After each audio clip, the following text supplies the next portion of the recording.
और जान्यू सती जगत पति जागे। जब राम जी का नाम लेना भोलेनाथ ने प्रारंभ किया तो माता सती भी समझ गई कि भोलेनाथ जाग गए हैं, भोलेनाथ उठ गए हैं। उसी समय प्रजापति दक्ष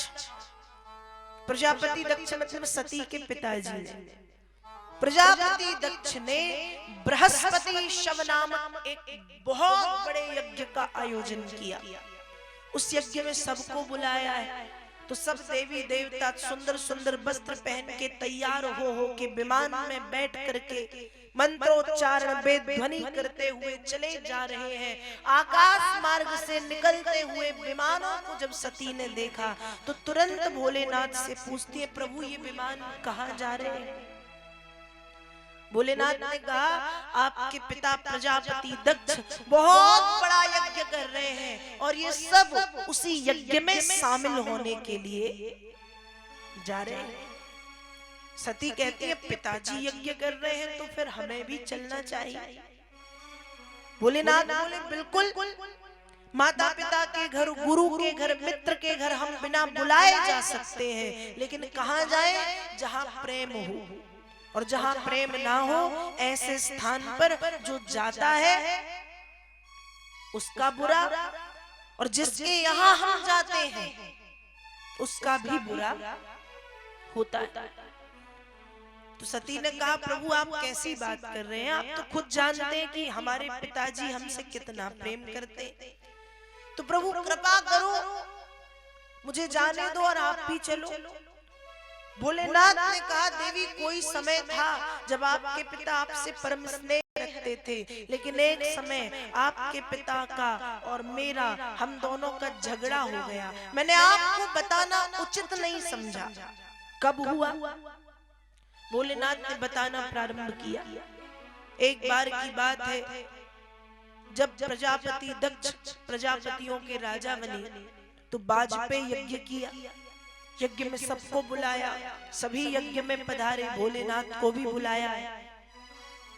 जब सभा में प्रजापति दक्ष का आगमन हुआ तो दक्ष के आने पर सब अपनी अपनी आसन से उठ करके खड़े हो गए।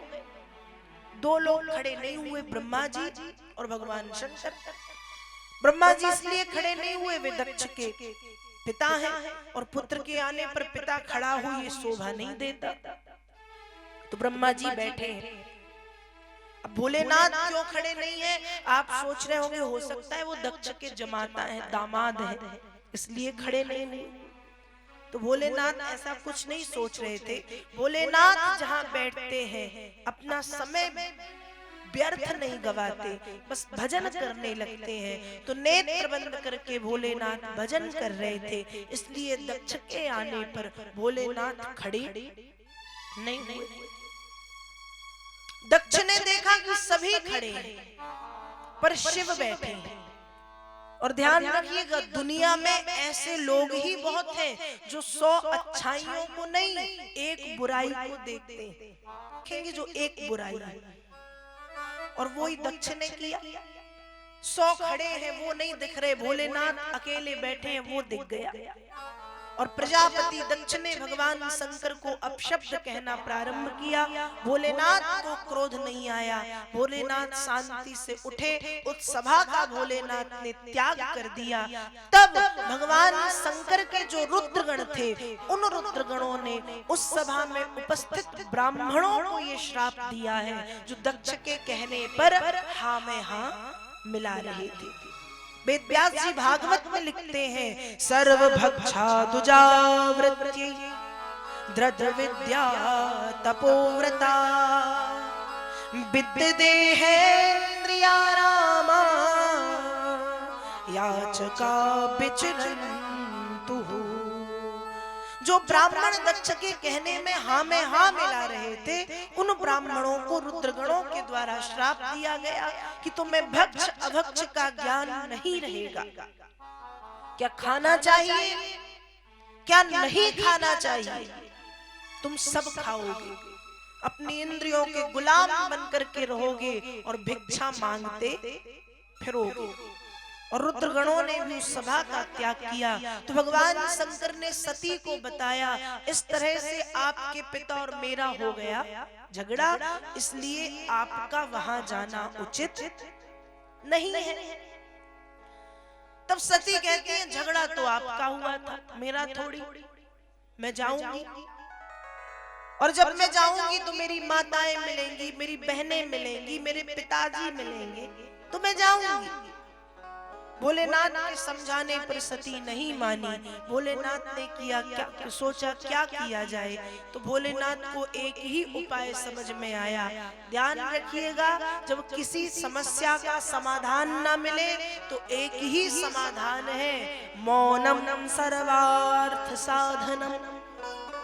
भगवान शंकर ने मौन धारण कर लिया, चुप होकर के भोलेनाथ बैठ गए कि अब तुम जानो और तुम्हारा काम जाने।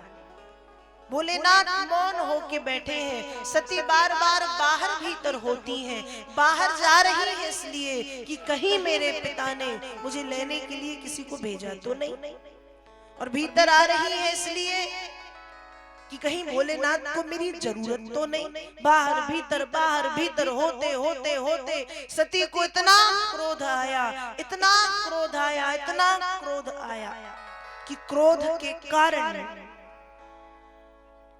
भगवती के नेत्र लाल हो गए। और भगवती ने तुरंत भगवान शंकर के मना करने के बाद भी अपने पिता के यज्ञ में जाने का निर्णय ले लिया। भगवान शंकर ने जब देखा कि सती नहीं मानी तो विचार किया कि जब बेटी पिता के घर से पति के घर आती है तो सम्मान के साथ आती है, तो जब पति के घर से पिता के घर जाए तब भी सम्मान के साथ जाए। इसलिए तुरंत रुद्रगणों को आदेश दिया है कि सती के पीछे जाओ। और रुद्रगण नंदी, भृंगी, श्रृंगी इत्यादि शंख घंटी बाजे को लेकर के सती के साथ दक्ष के यज्ञ में पहुंचे हैं। जब सती यज्ञ में पहुंची तो सबसे पहले पिताजी मिले, तो पिताजी ने बात ही नहीं की। बहनों से मिली सती तो बहनों ने व्यंग्यात्मक व्यंग किए, व्यंग समझते हैं ना, व्यंग कर दिए, व्यंग्यात्मक बातें की। अब सती मिली माँ से। एक माँ ही है जो अपनी संतान से निस्वार्थ प्रेम करती है। माँ ने सती को हृदय से लगा लिया, लेकिन सती को बुरा लगा है कि मेरे पिता ने मुझसे बात नहीं की, अपमान किया है। अब सती पहुंची है यज्ञ मंडप में। जब यज्ञ मंडप में पहुंची तो यज्ञ मंडप में सती ने देखा है इंद्र, वरुण, कुबेर, दिक्पाल, चतुष्षष्टि योगिनी, नवग्रह इत्यादि सभी देवी देवताओं का आसन है। परीशान कोण, ईशान कोण मतलब पूर्व उत्तर दिशा के बीच में भगवान शंकर को आसन दिया जाता है। कहा सभी का आसन है पर शिव का आसन नहीं है। भगवती सती ने तुरंत अपने पिता से कहा, तूने मेरा अपमान किया, मैंने सहन किया, लेकिन आज तू जितना ज्ञानी था दक्ष उतना ज्ञानी हो गया, तू जितना दक्ष था उतना अदक्ष हो गया।